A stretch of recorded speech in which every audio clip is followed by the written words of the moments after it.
వ్యవసాయ అనుబంధ రంగాల సమాచార వారధి తెలుగు వన్ అగ్రికల్చర్ ఛానల్. గరిష్టమైన విత్తనోత్పత్తినిచ్చే మేలైన వంగడాలు, నాణ్యమైన ఎరువులు, పురుగు మందులు, ఘన ద్రవ జీవామృతాలు, కషాయాలు, నిమిషాల్లో పిచికారీ చేసే డ్రోన్లు, తేలికగా కలుపు తీసే రోటోవేటర్లు, కోత కోసే యంత్రాలు, ఒక్కటేమిటి గట్టు నుంచి కొట్టుదాకా పౌల్ట్రీ, ఫిషరీ, డైరీ ఇలా అన్ని రంగాలకి సంబంధించిన సమాచారం కోసం టోన్ అగ్రి ఛానల్ని వీక్షించండి మరియు సబ్స్క్రైబ్ చేసుకోండి. భక్తివన్న ప్రేక్షకులకు శుభోదయం. 25/9/2024 స్వస్తి శ్రీ చాంద్రమానం, క్రోధినామ సంవత్సరం, దక్షిణాయనం, వర్ష ఋతువు, భాద్రపద మాసం, కృష్ణపక్ష అష్టమి, బుధవారం. అష్టమి సాయంత్రం 5 గంటల వరకు. నక్షత్రం ఆర్ద్రా నక్షత్రం తెల్లవారుజామున 3:40. వర్జ్యం మధ్యాహ్నం 12:11 నుండి 1:46 వరకు. దుర్ముహూర్తం ఉదయం 11:28 నుండి 12:16 వరకు. సూర్యోదయం 5:52, సూర్యాస్తమయం 5:53. అమృత గడియలు సాయంత్రం 5:44 నుండి 7:19 వరకు.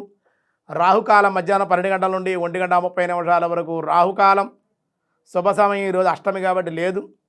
ప్రతిపాత్ర యోగం ఉదయం 11:48, కౌలవ సాయంత్రం 5 గంటలకి, తైతుల కరణం తెల్లవారుజామున 4:42. ఈరోజు అష్టమి, దీన్నే మధ్వాష్టమి అన్నారు. మగ్ధులు కృష్ణాష్టమిని చేస్తారు, దీన్ని మధ్వాష్టమి అన్నారు. బుధవారం కావడం విశేషం. దినారంభ చక్రాన్ని బట్టి ఈరోజు మేష, వృషభ, మిథున, కర్కాటక రాశి వారికి చాలా సానుకూలంగా ఉంది. అలాగే సింహ, కన్య, తుల, వృశ్చిక రాశి వారికి మిశ్రమంగా ఉంది. ధనస్సు, మకర, కుంభ, మీనరాశుల వారికి చాలా అనుకూలంగా ఉంది అని చెబుతూ ఈరోజు విష్ణు సహస్రనామంలో వ్యాసాయ విష్ణు రూపాయ వ్యాసరూపాయ విష్ణవే వ్యాసగురవే నమః సదాయోగి ఓం సదాయోగినే నమః అని విష్ణు సహస్రనామంలో 165వ నామం. నిరంతరము కూడా ఆవిర్భూత స్వరూపుడై ఉన్నవాడు కనుక, అనగా సతతము సచ్చిత్ ఆనందస్వరూప పూర్ణబ్రహ్మముయు ఎట్టి మార్పులు లేక ఉన్నవాడగుడు చేత పరమాత్మని సదాయోగి అనబడుచున్నాడు. యోగము అనగా జీవుడు పరమాత్మతో కలయి ఉండే స్థితినే యోగము అంటారు. ఇంద్రియ నిగ్రహము కలిగి యోగుల కట్టి స్థితి తరచు కలుగుడు చేత ఉండుడు చేత కానీ మరలా దేహాభిమాన మాయావశమున కలుగుట చేత తమ దివ్యమగు ఆత్మ ఉన్నత స్థితి నుండి పతనమగుచున్నాడు కనుక ఇట్లుగాక నిరంతరము పానీయంబులు ద్రాగుచు, గుడుచుచు, భాషించుచు నిత్య దైనందికాది కార్యక్రమాల్లో నిమగ్నమయ్యుండువాడు ఆత్మభావంతో నుండువలైనను సూచించుచున్నది.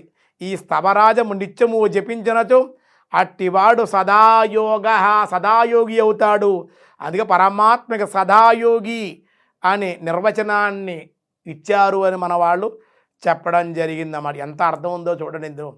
ఈరోజు స్వస్తి, మిగతా విషయాలు రేపు చూద్దాం.